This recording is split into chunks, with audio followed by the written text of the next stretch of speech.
and welcome everybody to the Asia Pacific Greens Federation Women's Network webinar series. We started our first webinar on 13th March 2018, and this is our 21st webinar in this series. These webinars are held once in 2 months, and the next webinar will be on 1st April.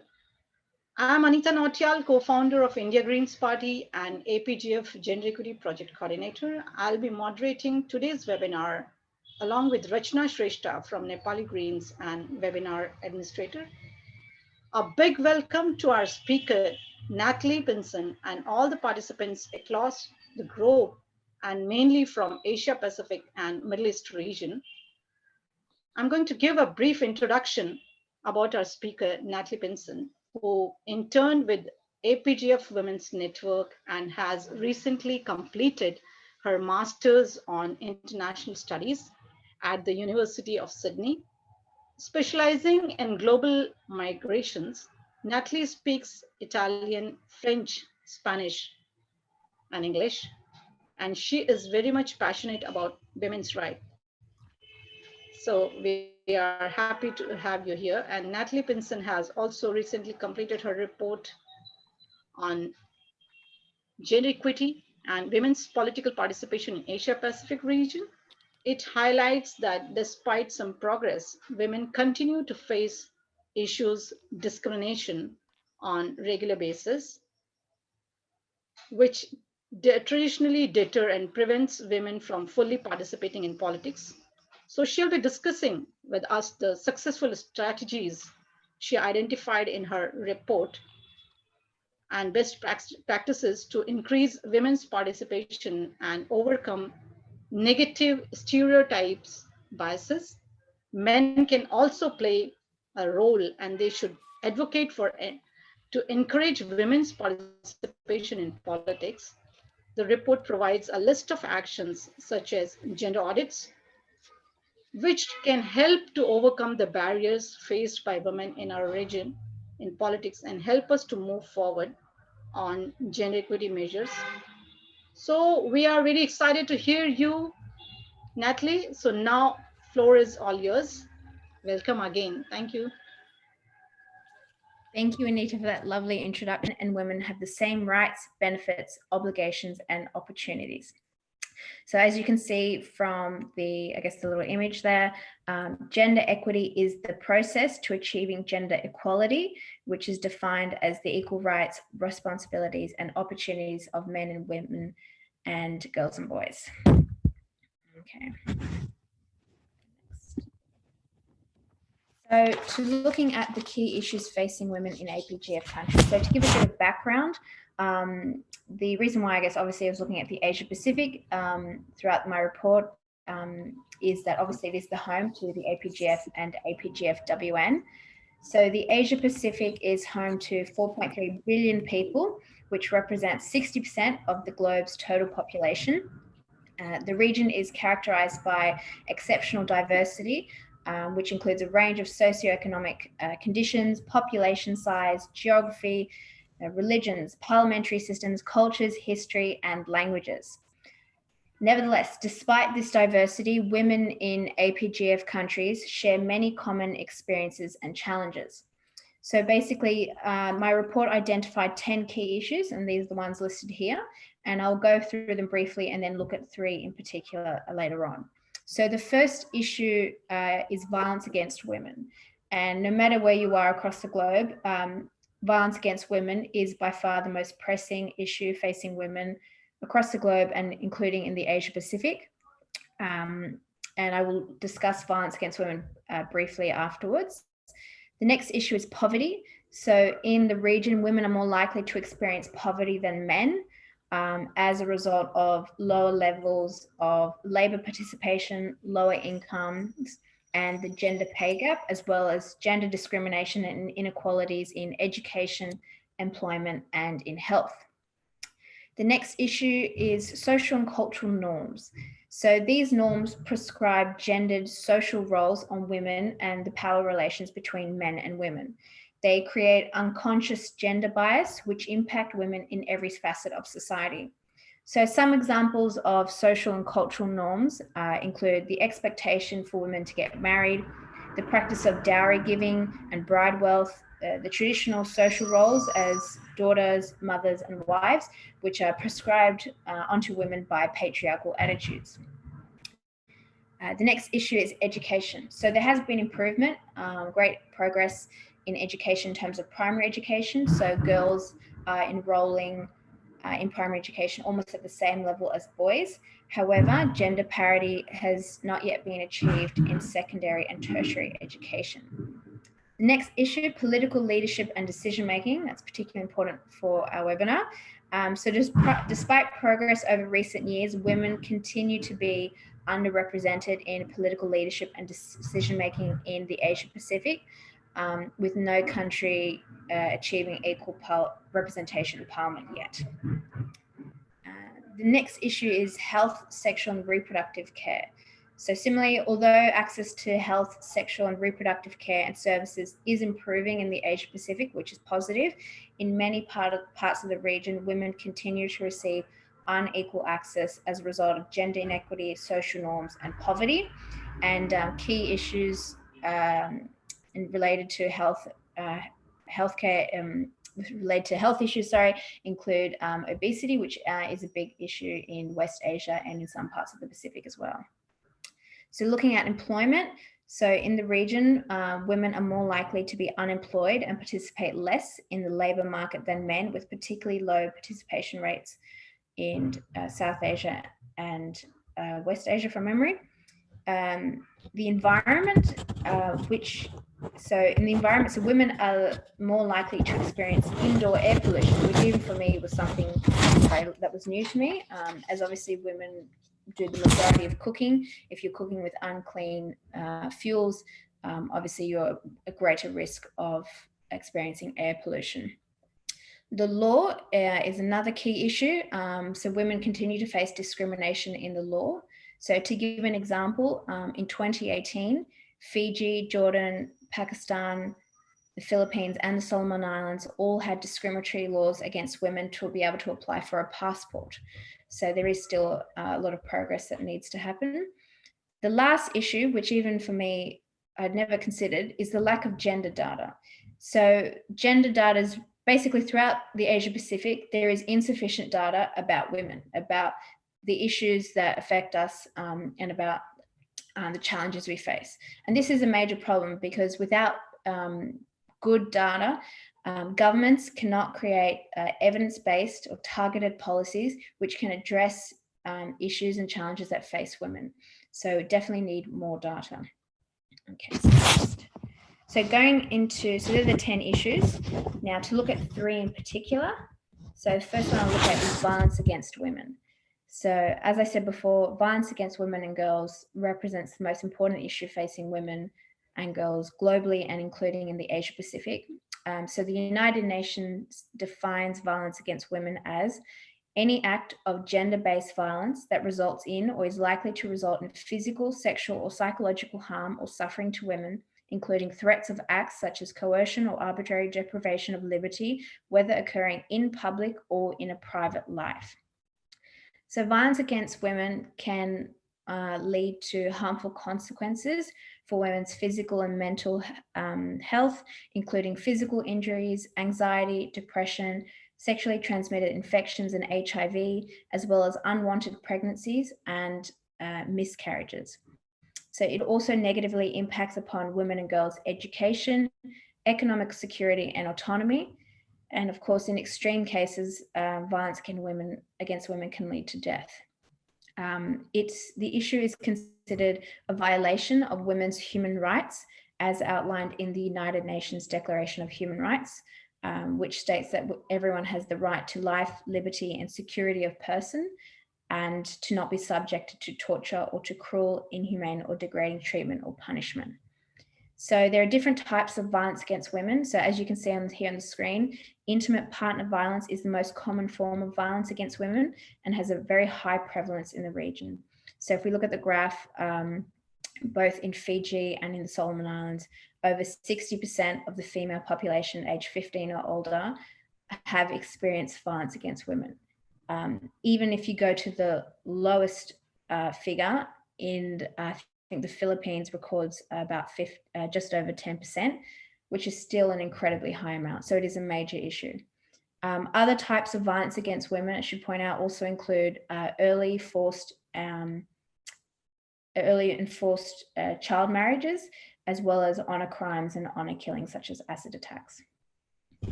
So on to the next key issue, political leadership and decision making. So as I said before, there has been some progress in women's empowerment, but nevertheless, women continue to be underrepresented in political leadership and decision making in the Asia Pacific. So although women make up half of the world's population, governance and leadership remain male dominated as a result of gender inequity. So this basically means that women have little influence in the policies and decisions that impact them. So presently, only small numbers of women stand as candidates at elections, and they often face discrimination and barriers based on social norms. So looking at the graph in the region, New Zealand, Australia, and Nepal have the most women in parliament, with over 30% of seats in parliament held by women in 2018. In contrast, as a result of persistent gender inequity and the view that political leadership belongs to the role of men, countries in the Pacific have the lowest representation of women in parliament in the world. And as I mentioned before, no country in the Asia Pacific has achieved equal representation in parliament. Okay, so looking on to the next issue, employment. So this is the last key issues. So as I mentioned before, women in the Asia Pacific are more likely to be unemployed and participate less in the labour market than men, with particularly low participation rates in South Asia and West Asia. And this can be attributed to low levels of education, cultural barriers, poor labour laws, and discrimination in the workplace. So the gender pay gap, which we all know about, remains the most obvious form of gender inequity in the workplace, with South Korea maintaining the highest gender pay gap of 39% and New Zealand maintaining the lowest gap of about 5 to 7%. So there's still a lot of progress that needs to be made in the employment area.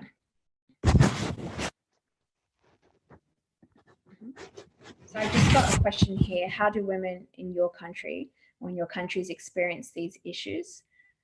I'm happy to take one response. Otherwise, just want to think about this question, and we perhaps can discuss it at the end, but something we'll come back to.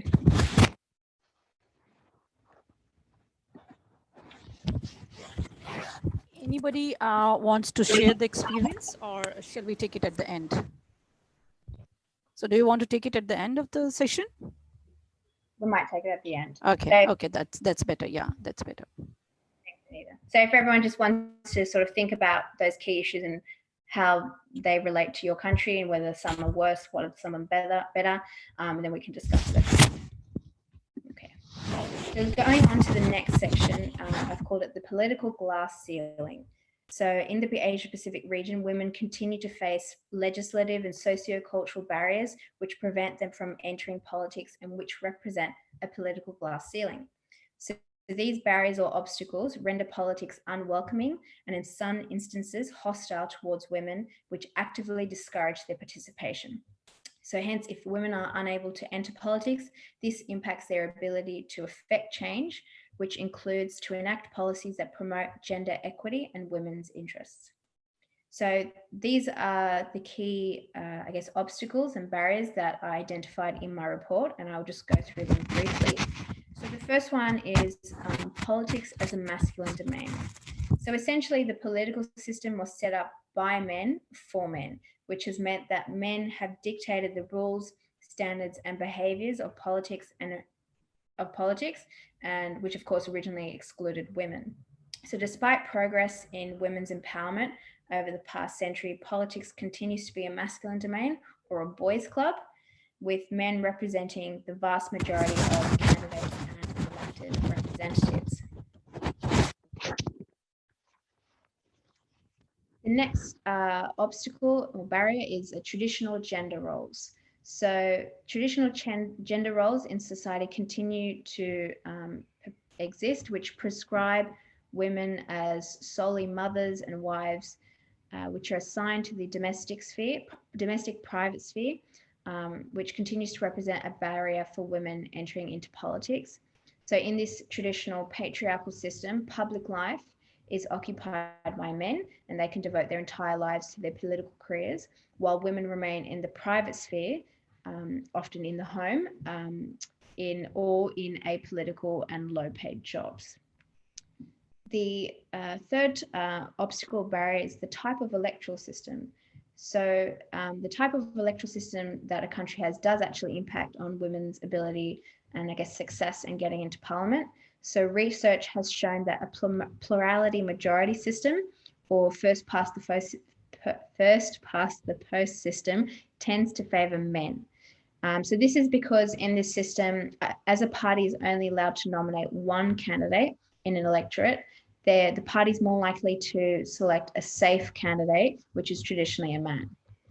In contrast, women are typically more likely to be elected in countries with proportional representation. So under this system, as parties are permitted to have multiple candidates in their party lists, parties aims to maximise their vote and electoral appeal. So they select many different types of candidates, and this can include women, young people, older people, immigrants, and candidates from different geographical areas. And this is to essentially gain more votes. So the next obstacle is the lack of economic and political resources. So women have access to fewer economic resources, independence, and campaign funding than men, which represents a barrier for women to enter politics. And in terms of campaign funding, women have less access to what's called early money. And that early money is essentially the funding that you need to run, to gain the nomination of your party, because you essentially have to run two campaigns, first to gain your party nomination, then to run as an electoral candidate. So the next obstacle barrier is the, political culture and discrimination against women. So when in parliament, women experience significant discrimination and prejudice, including sexist and misogynistic comments, trolling, sexual innuendo, and personal attacks and threats. So this obviously is a major barrier for a major deterrent for women entering into parliament. The next one is the dual burden and time constraints of domestic and paid work.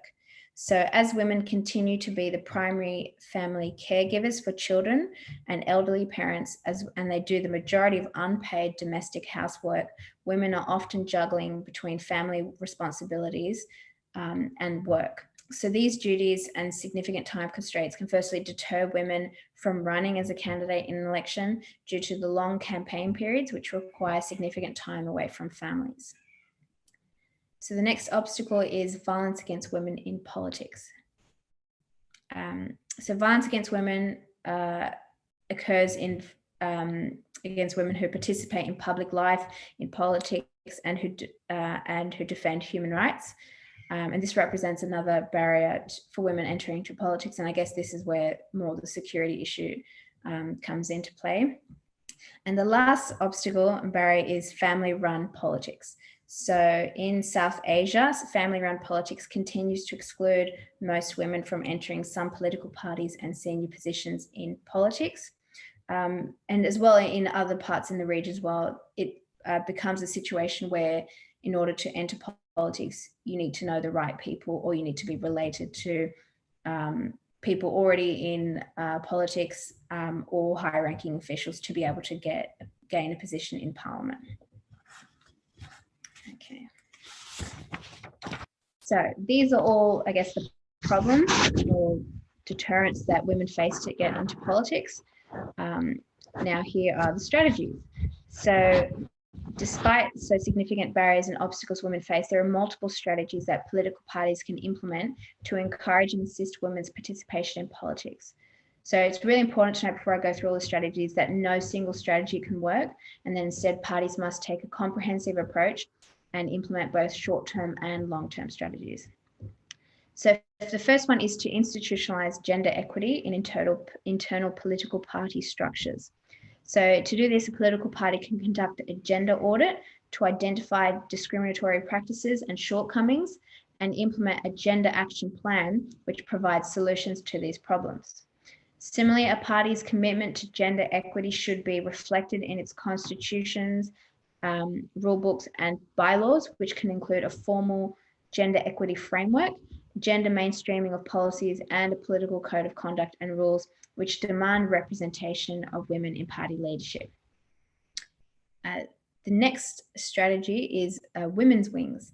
So women's wings are formally integrated in a political party structure, and they represent a successful strategy to support and train women activists, candidates, and newly elected parliamentarians. They're able to analyze legislation and party policies from a gender perspective, as well as implement and monitor gender equity within a party. So in addition, a women's wing can also get to know the women active within a political party by collecting data about these women so as to be able to identify and share their skills and experiences and develop a stronger recruitment strategy based on this knowledge. So looking at a quick case study, the Asia Pacific Greens Federation Women's Network, so the APGFWN, is obviously a fantastic example or case study of a women's wing. So the APGF, as you would all know, works to recruit, support, train, and empower women in APGF parties. And even these webinar series where, it's obviously not me, but established women in Greens parties, they're able to share their experiences and their knowledge of what it's like to be a woman in Greens politics. And that's a really good way of getting to know women within the party. The next strategy is gender quotas. So gender quotas represent a successful and very popular strategy to correct gender imbalance within parliaments and to increase women's representation in politics.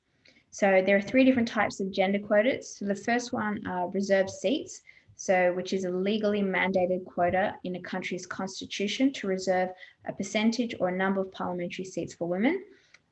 The second type of quota is a legislative quota. So where a country's laws mandate that political parties nominate a certain percentage of women as either aspirants for the party primaries or as party candidates standing for an election in an electoral seat. And then the last gender quota is a voluntary party quota. So a political party, where a political party voluntarily commits to nominate a certain percentage of women as aspirants for the party primaries or as party candidates standing for an election in an electoral seat. So voluntary party quotas can also be used, established, to ensure that women are represented in political leadership. And looking at a case, so the Green Party of Aotearoa, New Zealand, has a quota for women to hold leadership positions. So its constitution states that within its executive roles, one position must be held by a woman, another position must be held by a man. And as you can see, the Greens in New Zealand have done exceptionally well and have majority women in terms of in their MPs. Okay, on to the next strategy, we have mentoring programs. So mentoring programs represent a cost-effective method to support aspiring women candidates to enter politics and to advance established political women into senior leadership positions. So within a program, experienced women and men in a political party can become mentors to share advice, skills, and knowledge with their women mentees and support them to address challenges and discrimination that they may face. So the APGFWN also has a mentoring program, which I believe is now in its 4th intake and represents a great case study as well. So the next strategy is training programs. So similarly, training programs can teach aspiring women candidates practical skills related to fundraising, campaigning techniques, and communication skills, and provide knowledge related to party policies, rules, processes, and goals. So training programs for newly elected parliamentarians can include navigation of parliamentary rules and procedures. They can teach public speaking skills and explain how the party functions in a parliamentary setting. So look, in terms of a case study, the She Will Run project by Green Party of Korea is a fantastic, example or case study of a training program. So in 2020, the Green Party of Korea conducted a project that aimed to foster and support young women who wish to pursue a career in Greens politics. The project included a year-long step-by-step training program for women, and I believe at the end it actually succeeded in having women candidates stand at the 21st general election of South Korea, which was held in April of 2020. Okay, and the last strategy I should add, sorry, is a campaign. Oh my God, I've just missed you. Apologies for that. The second last strategy is campaign funding. So campaign funding strategies can be adopted by a political party to ensure women candidates receive political funding. So there's two approaches you can take. The first one is called a gender neutral approach, which ensures that men and women receive equal access to campaign funds. The second approach is called a gender targeted approach, which provides dedicated campaign funding to women, which includes party funding, resources, fee support or reduction, and support for travel and childcare expenses for women. The last strategy to get more women into politics includes electoral campaigning strategies. So these strategies promote women candidates, women's issues and policies that can counter prejudice and bias against women candidates and politicians and increase their electoral success. Okay, that was a lot of strategy there. So this question, so what are your experiences with these strategies? So again, we can discuss this at the end, but looking at all those strategies, if you have any experience with them, good or positive, it would be great if we could hear some of your experiences. Okay, so on to my last section, the role of men in advancing gender equity. So men's support and advocacy is essential to achieving, to advancing gender equity and to increase women's participation in politics. So men can support gender equity in many different aspects of life. So for example, they can support gender equity in a political party. So in a political party, men can advocate for the introduction of gender quotas and a gender balanced ticket. They can help recruit, support and mentor women candidates and newly elected women parliamentarians, as well as support policies of equal representation in party leadership structures. Men can also support gender equity in parliament. So male politicians and leaders should actively support legislation and laws that improve gender equity and have a positive impact on women, including by building political support and votes in parliament to pass gender equity legislation. Men can also support gender equity in the home. So as husbands, fathers, and as sons, men can participate in the equal share of household duties and caregiving of children to reshape gender roles and responsibilities. And lastly, men can also support gender equity in everyday life in general. So men can become allies for women by educating themselves about gender equity and educating their peers, both in person and online. So in this last little paragraph, I have a little bit about gender equality or gender equity or gender sensitivity training. So this type of training represents an effective method to increase knowledge about gender equality, the value of women's work, and political participation, as well as respectful relationships between men and women. So in this manner, gender equality, equity, or gender sensitivity training represents a useful tool to increase men's support for women as male allies. Okay. And so that's my presentation. I hope you've all enjoyed it and it's been informative. And I guess I'll just open the floor.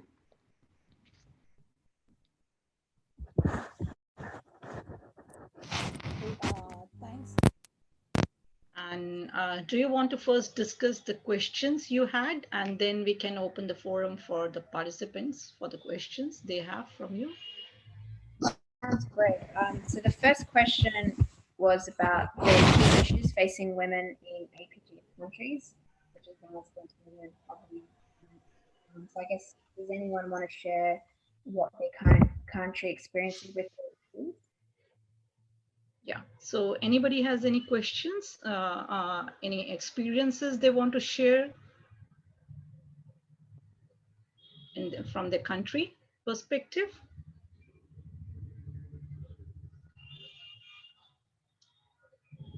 Could we possibly rephrase the question, maybe?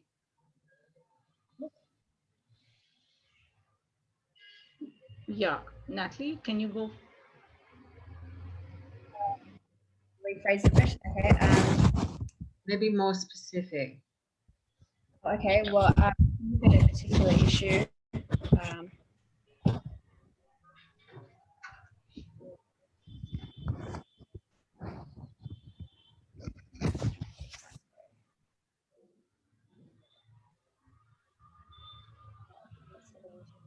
Let's look at political leadership and decision making.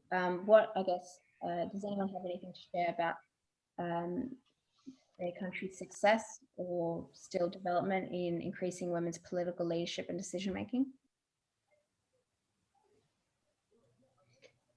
Sorry, could you say that again slowly, Nathalie, please? Does anyone want to share their country's experience or success or continued development of getting more women into parliament, so increasing political leadership and decision making? Yes, thank you, Nathalie. Can I share from Nepal? Yes. Yes, Rachna, please go ahead. Yeah. Yes. So in our constitution, there is the quota system for women in both parliament and in local level for 33%. So not only on the parliament and local level, but also in office. So the 33% of the executive level in office should be there. So if we are registering a party also, it has been only 3 years since it has become, so everyone is working on it, but it has already been on the last election. So we can see drastic changes on the way the work is happening when there is women on a seat in a parliament or in a local level. Though there is some, of course, always there is some issue, like still women are always on the alternate seat, not on the actual leadership seat, even though there is 33% of the seat. So I think that should also be focused on later on for women to be on a leadership position. Then in more than in a decision-making position, they are in alternate behind. If they can be on a front row, I think many more drastic changes we can see from what is happening now also. And yes, that is on context of Nepal. And yeah, the constitution of having 33% women on parliament or local level government has really been a big change for us. Yes, thank you. Thanks, Rachna. So anybody else want to share their experience? Hi, I'm Yeah, Madhubanti. Yeah, thank you, Natalie, for the presentation. So I just want to say something from India, which we usually, so basically in India, if you have a policy that lets you choose only women, then a disproportionate number of these women will be upper caste. Voters in like in the women reserved constituencies tend to elect candidates from the usually from the Hindu upper castes. So caste system is a very like important part of Indian politics, and that like it's instrumental in decision making, political leadership as well. So this is just an insight I want to give from India. Thank you.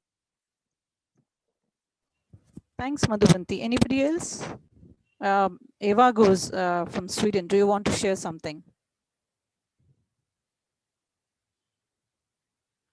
Yes, in Sweden we have a tradition to have every second woman on the list. We have a list system, and the latest many have put the women on top. So today we have 16 seats in the parliament, and of these there are only 3 men and 13 women in the Green Party. So we are at least helping the Swedish parliament to be more equal. in the parliament, there are around 44% women and 56%, no, is it 54% men and 46% women today. So it's almost 50-50. Okay, thanks, Eva. Anybody else? Yeah, Rose. Yeah, in Australia, there is no formal requirement at all for any kind of gender positions. And the different parties take different approaches, but they have to be voluntary. And because we work in a federation, in that we don't have one Green Party, every state is a Green Party, but they need to work together, much like the states have to work in a national federated framework. Parties take different approaches. So for the Greens, our membership is essentially 50-50. However, more women tend to be pre-selected for key seats than men, which is, one hopes the members base that on the talent and capability of the people who are standing for positions. And women do very well, but there's nothing to make that. It's not made to happen. So it is a voluntary system. Other political parties in Australia, the Conservative Party has a terrible history of misogyny and of keeping women out of powerful positions and keeping them out of Parliament. And the other. So that was very good. But at the same time, Green Party Korea also had its own doubts about the program, saying that, you know, investing a lot of this money into fostering women leadership, should that be our goal? Should that be one of our priorities? And therefore, after the She Will Run project, there hasn't been that much follow-up. And so in adding to saying that the program was quite a success, I have to admit that the program, if it had follow-ups, if it had its candidates who were trained in there to, you know, present their experiences more actively within the party, it would have been better. Thanks, Sui. So anybody else want to share the experience if they have, implemented the strategies for gender equity in their country or parties? I can add from Sweden that the new government, which is consisting of 50% women, they call themselves a feministic government. And they also try to find all the politics in a feministic way. So they define them at least as feministic. Sometimes it's perhaps not true. Yeah, Eva, I just read Rose's question was that, do you find the difference when you have a feminist government? So do you see the difference when there was not and when you have? Yes, we can see, because we have another about weapon export, for example, to Saudi Arabia. We have made very hard decisions, so we stop it, but still they are going on because they are long-term contracts. But they try to, so this feministic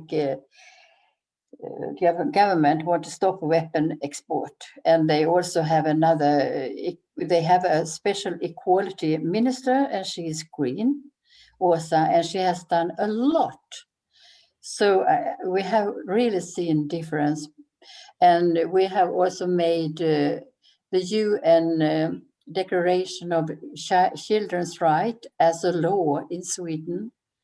And we are also working very much against the violence against women, and have a new law, thanks to the Green Party, that nobody can touch you, a woman. Then if she doesn't say yes, then it's a crime. Okay, thanks, Eva. So I would like to share my experience from India Greens Party, that after having the gender equity workshop, which was the pilot project of APGFWN as trainings. So the first thing was that the Women's Network was established after this training. And then we could see the difference in 1 year, that we had 50% women in the political affairs committee, that is the executive board of our party. So this was the difference, and we can see the women leaders who are plugged in with the mentoring program as mentees. So there is a huge difference when we apply the strategies. Yeah. So now we'll open the floor for the questions from the participants. I think I had seen one question. Rihanna had a question. So Rihanna, can you come up with a question again?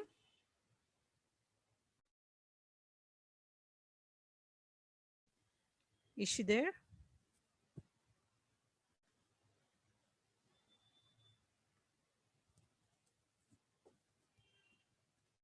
Okay, so I'll read her question, that many times women's low esteem or low confidence. Hello? Yeah, Anita ji. Yes, Hello. Rihanna. Am I audible? Yes, you're audible. Please come. Yeah. My question was many times women's low esteem or low confidence also hinders their development. And for example, when they are facing any adversity, they tend to rather choose a peace by stepping back instead of stepping forward and working for the same. Many times it happens that the aim is just, you can say, an arm's length away, but then they give up. So, what kind of training can address this, or like any remedial steps what we can do, like some strategy which we can apply? And another example I can show is when we are sitting for taking the interview for the same position, we find that males are asking for more remuneration as compared to the females. So, some kind of training if you can address this. Thank you.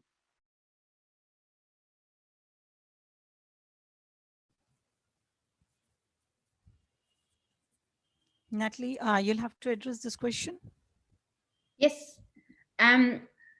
Yes, and that's a really great point, Rahana, that you make. So in the research that I did, a lot of the time, one of the things that came up was exactly the point you make, that that some women do lack confidence and self-esteem, because you do have to be, have some guts to be able to stand up as a candidate in an election and to put your name forward. In terms of the strategies, nothing specifically came out, but I think it was more about, it was very much focused on training. And so sort of in that sense, that knowledge is power, that to be able to communicate and to share, to learn about the political process, to understand through training, to understand what are good campaigning strategies, as well as public speaking techniques, how to deal with the media. All this training, which can be delivered by women's wings or your party in general. This can help you to build your confidence, to build your knowledge about politics and about the political process. And I think that's what came up in the research, as well as I think the mentorings are really important, because having someone there who's experienced, who's been through everything, helps you, you can ask them questions, ask advice, say, what should I do?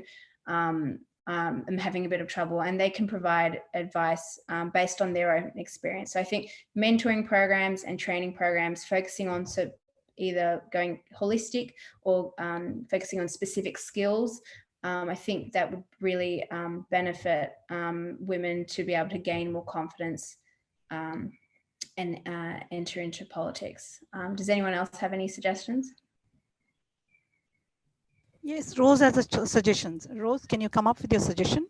Yeah, I was just responding. I was thinking more in the everyday situations, it's great if, well, that's why we, you know, having women work together and not being alone is really important for women to build their confidence. But it's also really critical for the party to make sure that women don't get cut off. It's really easy because men are so used to having the floor, having their say all the time. They butt in, they take over the space. And if you're not confident, it's really easy to let that happen. So whoever is facilitating a meeting or the other people at the meeting also need to make sure that you allow silence and you allow the women to speak. And another effective way is actually to have progressive speaking lists, so that you invite speakers for a woman, a man, a woman, a man, and you only allow the men after you've had uncomfortable silence and you are very confident that no women want to speak. So these techniques don't just rely on the women having the skills or the confidence, but also the structures and the processes of the party to break down the barriers that women have experienced for centuries. I would like to add something. Yes, Madhu. Yes.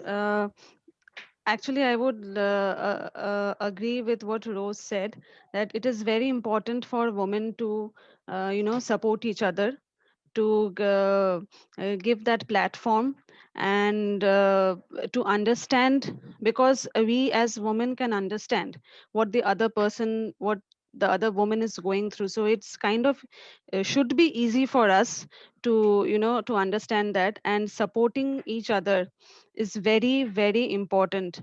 Because like feminism, what we are talking about, like feminism is not anti-men. It is, one has to understand that feminism is not anti-men. We just want equality, and this is as much as important for men to understand. It is very much important for women to understand as well. So it's that support is really, really important, very vital. Thank you. Yeah, thanks, Madhuvanti. Rosalie, you had a question, or you want to support? You're on mute. I was just going to add some to kind of what Rose was saying, in that there are processes that can be like good meeting practices, and we as the Greens here in Australia actually have that written down. And so when I was facilitating meetings here in Tasmania, as the convener, I actually had those written out and stuck on the table so that everybody could read them, men and women, and things like, making sure that there's a speaking list, making sure that women get the say, that men are not allowed to interrupt. And it still happens here, even though in Australia where we're really good at this stuff, or better than most. I remember the last conference, and this is our national conference that I was at, I think it was in Alice Springs, and somebody actually just took a note of how often men spoke at the end compared to women, and it was still like 70% men and 30% women, and they spoke for twice as long as the women did, even though they think they don't. But we do actually have structures in place, and they can be shared, I'm sure. That good meeting practice actually is written down. There's lots of stuff that we have here written down that I'm sure we could share around, that might be useful for other people, just to empower them to be assertive when they need to be, and to give them the confidence. And another thing is to try and maybe put women in, as difficult as it might be for them, but to actually put them in the place of facilitating the meetings, and just get people, men and women, used to seeing women in those positions. And that in itself would be a great confidence booster, I think, to even stepping up to be a candidate and things like that. But I'm sure we can share that stuff if you want it. Yes, Michelle, you have a question? Thank you. I couldn't find where to put up my hand. Sorry. It's okay. It's okay. Hi, everybody. Thank you so much, Nathalie. Well, it's more of a comment as well. In India, they're just starting in the next round of elections a 30% quota system at local government. And just for this group of women here, I do think a quota system, it's the door opener, really makes a difference. And I think having quota systems inside your own party is very good too. I know India Greens also have a quota system for members on their executive and things like that. And particularly when a party is growing, it really sets the tone. And most of the parties in Asia and the Pacific are still growing. It really, really sets the tone. But the other point just to make, I think, you know, trying to encourage more women to get involved in local government elections is important. And even if it's just standing as a candidate, it doesn't mean the first time you usually do not get elected. But it's just getting the experience of standing in local government is a really good place to start, I think. I don't know any Green Party where we've actually got someone elected at national election in the very first time we've stood. But local government, we can achieve a lot more. And it's just, you know, really good to start to build experiences and really start trying things, I think. Yeah. Thanks, Michelle. So I would just like to add on to Rehana's question that remedies. So remedies are suggested, was suggested by Nathalie in her presentations, like having gender equity and action plan for gender equity, and including adding to the bylaws and constitution. And also the women leaders in the party should, find out that if a woman is feeling less confident or lowest, having a low self-esteem, so the women leaders need to check whether what is the issue deep down, and then help her and support her, like Rose suggested that women should support within the party. So now we need to conclude our webinar session, because it is already 1 hour. And Rachna, do you want to share the upcoming webinar link, Facebook link and website link, so that everybody, yeah, so definitely we will want everybody to, put on their cameras, and we'll have a final bye with, they'll be introducing themselves by their name and their country. But before that, we will also have, our favorite, picture of this webinar, because, we have been, doing this from a long time. So I would request everybody to put on their cameras. And those who have done it, thank you very much. Wow. So wonderful to see women, across the globe. Wow, awesome.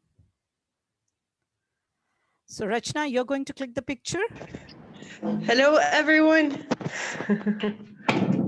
Hi, Aya. How is everyone doing? It was a beautiful, beautiful workshop. Thank you so very much. Yeah. So, okay. So I think you all can, start introducing yourself, your name and your country. And meanwhile, I'll be clicking your picture. So there will be some motion. So everybody's not still. Yes. So I just want everybody to be in a good position, so your picture is not weird. Yeah.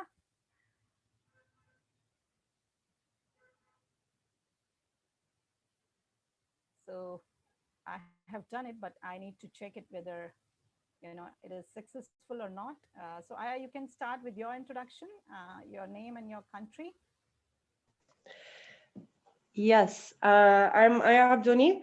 I'm from the Lebanon Green Party, the Green Party of Lebanon. I am also the representative and the convener of the Asia Pacific Young Greens Network. It's been lovely. The whole workshop was interesting, and the only thought that I had was, like, throughout it, is that how we could actually make the change in the society, because at some point we need some kind of change in the political system, even like create a new one, I guess.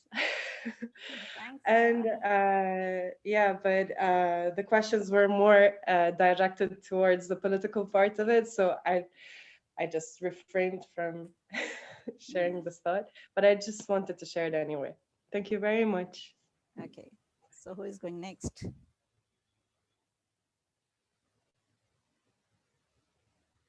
So Rose, Rosalie, Eva. Sorry, I'm working at the same time. I'm Rosalie Gordon-Lee. I live in Tasmania, down the bottom of Australia, but I'm also from New Zealand, so I'm a bit of a dual citizen person.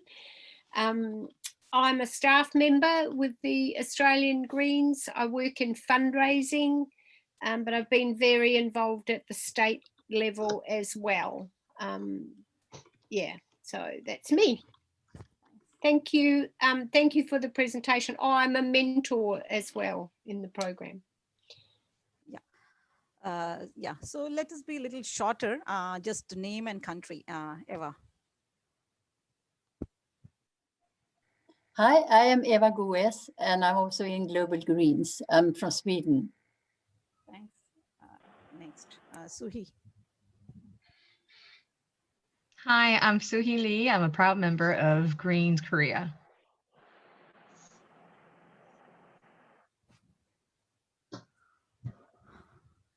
Yes, Mari. Yes, I'm Mari from Greens Japan. Thank you very much today. Madhubanti. Hi, I'm Madhubanti. I'm from India. Thank you so much for the presentation. Rose. Hi, Rose Reed from Australia, and great work, Natalie. It's a fabulous project. Q. Hi, I'm Q. I'm from Australia, and thank you so much, Natalie, for the wonderful report and tonight's presentation. Michelle. Hi everyone, I'm Michelle from Sydney in Australia. I'm an Australian staff person. Nathalie's also got a great report to accompany her PowerPoint if anyone wants a copy too. Thank you everyone for joining. Vivian. Hello, Vivian Glantz here, APGF councillor for the Australian Greens. Lovely to be here. Thanks for the presentation too, that was great. Thanks. Andrea. Andrea. Hello, I'm Andrea from Australia. Thank you for the presentation today. Archana. Hi, I am Archana from Mumbai, which is in India. Thank you. Thanks. Did I miss anybody? Yeah, Sarul. Yeah. Harpreet, Sarika, Rihana. Yeah, Sarul, can you go? Hi, everybody. A wonderful presentation. So like it's a kind of, I think it is the first academic kind of research result, which is funded by the APGFWN network. And that's a great beginning. And I hope we will have further more and more this kind of research projects. Yeah, my big honor to Nathalie. Thanks, thanks. Sarika? Yeah, hi, my name is Sarika. I'm from Okay. Rihanna, can you mute yourself? Thank you. Yes, Sarika, you're done? Yes, I'm done. Okay, okay. Hello. And Gia? Hi, I'm Gia from the Philippines. Okay, thanks, Navya.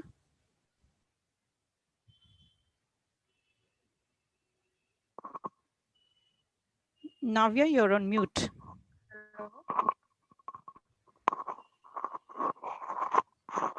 Harpreet, can you go next? Harpreet, can you hear me? Yes. Hi, my name is Harpreet. I'm from India and PSC member, Master of Social Work student. Thank you. Thanks. Next, Rehana. Are you there? Hello. Hello. Yeah, Yes, myself Rehana. Rehana. I am the Secretary General from IGP, staying in Delhi from India. Thank you. Navya, is your microphone fixed? Can you introduce yourself?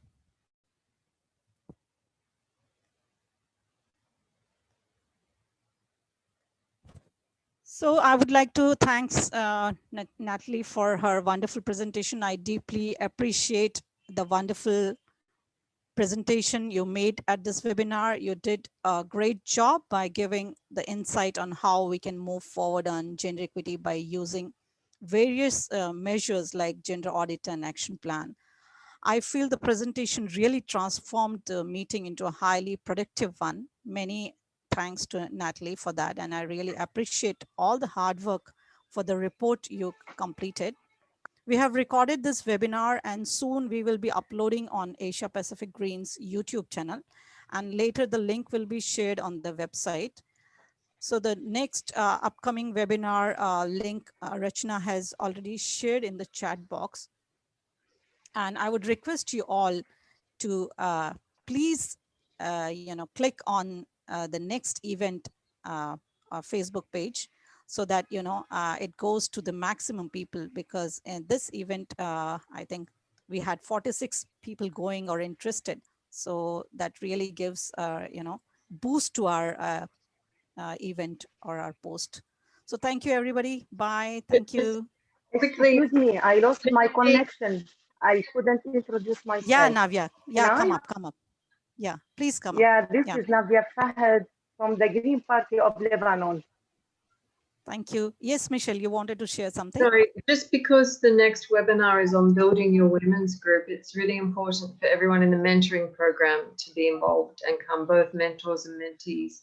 So we need to make sure that we can make that happen too. Yeah, thanks.